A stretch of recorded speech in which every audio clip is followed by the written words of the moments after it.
Good morning, everyone. I am Stephanie Barclay,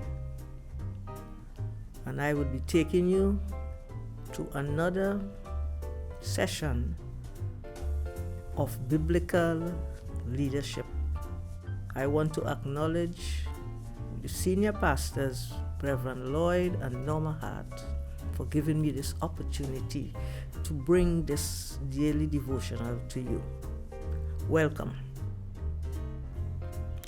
Today we are going to deal with another aspect of Nehemiah's personality and his leadership traits. He was humble.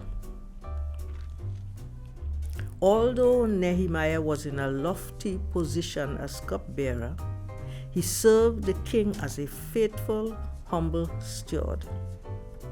Those admirable qualities earned him the respect and concern of the king. As a consequence, he got favor from the king, who allowed him to journey to Jerusalem with soldiers and materials to rebuild the wall. Nehemiah was visionary. He could see what needed to be done and had the vision to see the task through. When the king asked what he wanted, he said, "If it please the king, and if your servant have found favor in your sight, that you would send me unto Judah, unto the city of my fathers' sepulchres, that I may build it." He not only rebuilt the city walls, but also the emotional, mental, social, and religious lives of the people.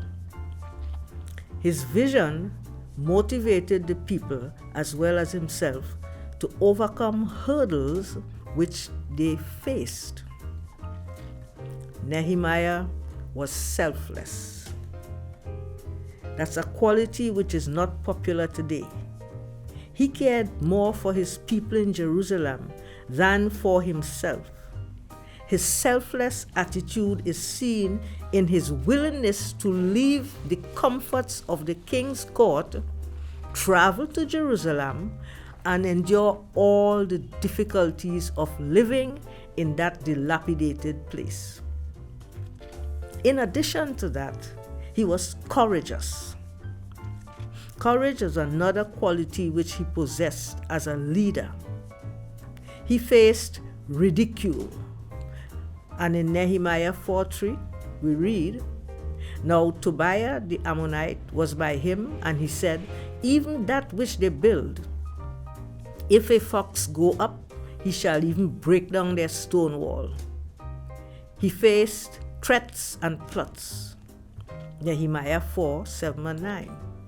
But it came to pass, when Sanballat, Tobias, and Gershom, and the Arabians, and the Ammonites, and the Ashdodites heard that the walls of Jerusalem were made up, and that the breaches began to be stopped, they were very wroth, and conspired together to come and fight against Jerusalem and to hinder it. But that didn't work. They also tried to have a meeting with Nehemiah. However, he refused to meet with them. Nehemiah 6:2.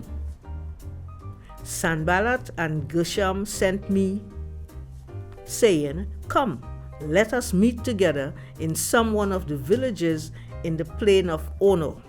But they thought to do me mischief. They sent letters accusing Nehemiah of having a king in Judah, which were lies. He refuted their claims.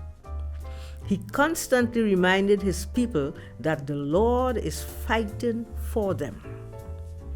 He faced discouragement from within because one of his own was hired by his enemies to discourage him and the people. Although there were many attempts to stop the wall from being built, it was rebuilt in a record time of 52 days. We will find out some more about Nehemiah tomorrow.